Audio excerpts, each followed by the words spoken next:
Good morning, welcome back to Cure for the Common Game. It's time for some coin flipping madness with our deck number 295, Okaun and Zndrsplt. These guys these are responsible for the increase in some really obscure cards over the years. Now, but let's take a look at how they work first. Both of them make you flip at the beginning of combat for Okaun and, oh wow, at the beginning of combat for both of them. Now, whenever anybody wins a flip is when they do the magic, drawing a card or doubling his power.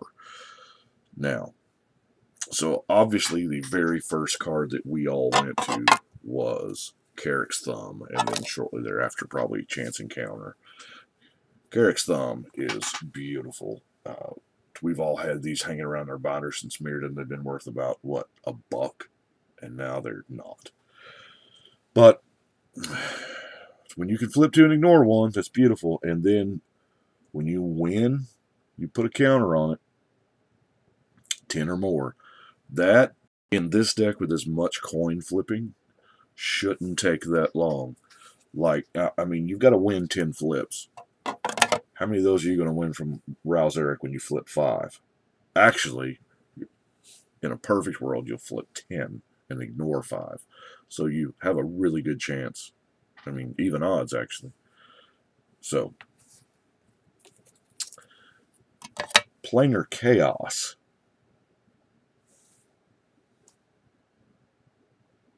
Every spell has flip. Now, back in Mirage Standard, yeah, I know that was a long time ago, but this guy, under the rule set back then, was unkillable. You could not kill Frenetic Efreet back then. It was a standard powerhouse, played in everything simply because it was a 3-mana 2/1 flyer that you could not kill, because if they bolted it, you, in response, activated it, flipped a coin. If you lost that flip, in response, you activated it, and you kept doing it until you won the flip. Yeah. Karplusian Minotaur. There's some Cold Snap. This is probably the deck that Wizards wanted us to build with this, with these two, because there's what the CCO guys refer to as the Zada effect. There's just certain cards that are, if you're going to build the deck, you just have to include, and there's not a whole lot of difference. Bottle of Suleiman is, you know, one of my... I actually played this way back then just because it was worth it for a 50-50 chance of that Djinn. Two-Headed Giant, of course, somewhat new. Game of Chaos from the Ice Age. Goblin Bomb. All of these are random coin flipping cards. That's what I did, is I got every single coin flipping card I possibly could. Oh, I know I'm peeling through these a little fast, but choose a number. Huh. Missed. Mana Clash. Now, check this out. Creepy Doll, I didn't know was a coin flipping card. I've never included it in a deck. The most I've done with this card, I've looked at the art and cast Gus, and I went, oh, it's a, you know, I've started, oh, it's indestructible. That's a different version of Stuffy Doll. Yeah, whatever. And I've never, but when you search Gatherer for flip, well, flip a coin, because don't search for flip, because then you get the flip cards. It came up and I went, what? Wirefly Hive, for when you just, you know, got to pump out 2 2s. Archaeologist. Assassin. The Bang Chuckers. What a name. Volatile Rig. As far as an actual win condition, probably going to be Okaun. Now, it's probably going to be Okaun with, you know, some version of You Can't Block Me. Which before it was named Hexproof, or before it was named Shroud, I always called it the. Of course, we're talking about two different things. I've switched over from unblockability to. I always called it the hammer ability. Anyway, those are my coin flipping cards, which there's quite a bit of. Most of the deck, because obviously, if your deck's about it, then be about it. Mana ramp is a pretty good thing because both your guys are not cheap. I mean, granted, they're not expensive, but they're not cheap either.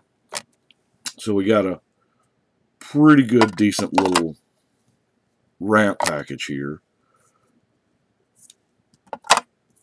Or is it artifacts? Now, this is the first time for Victory Chimes that I think I've put in a deck. There's something here.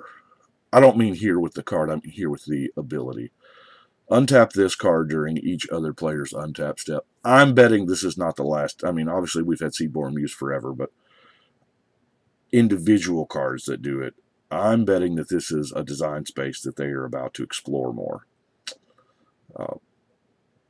I like it. I really do. It's really good for your blue deck in multiplayer that has, I don't know, say some counter spells in it, maybe. I am running a few counter magic. I think I've got 6 here. Unwind, of course, dismiss. And I'm going to try out this out of bounds thing because maybe somebody else at that table don't like that stuff too. And it is a multiplayer format. We do politic a little bit, and it's I like it. Now let's get to the rest of the deck. The two of these are just going to get back something. That's what they're in here for. Now, things that I wish I'd had for this deck. I wish I'd had another Fabricate to go and search out the thumb. Maybe even a gamble, just so because it's random. But I tried to stay away from random and more on coin flip. I've already done the random deck. That was way back there. It was at Ruhan, but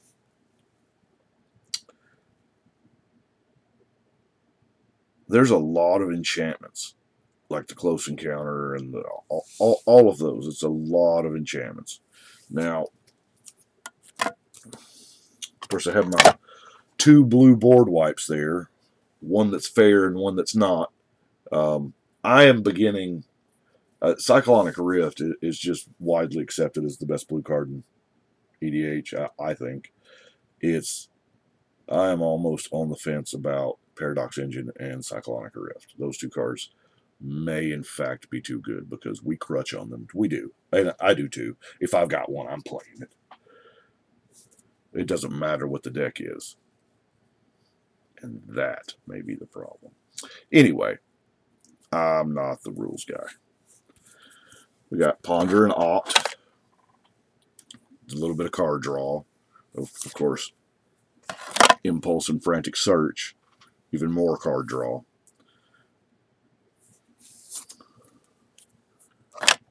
Brainstorm and Tolarian Winds. Tolarian Winds, I thought, simply because of the card drawing ability of our commander, I was thinking, you know what? There looks like a possibility here that we're just going to mound up, clog up our hand with lands and stuff. And I thought, Tolarian Winds, pretty neat. This is a good way to ditch those lands and maybe get something else. Now, I really like these two because these are just good old-fashioned is-it cards. The Transreliquat, yeah, there's probably not a lot in our deck that we care about copying. But, man, Artifacts is a favorite. I mean, it's my favorite card type, obviously. And then we've got the just copy spell. I mean, yeah, it's got to target you. But there's a lot of stuff. It makes that discard player think twice. And we've got good old-fashioned control magic and Electrolyze. Electrolyze is another good is-it card. 2 damage is not a whole lot.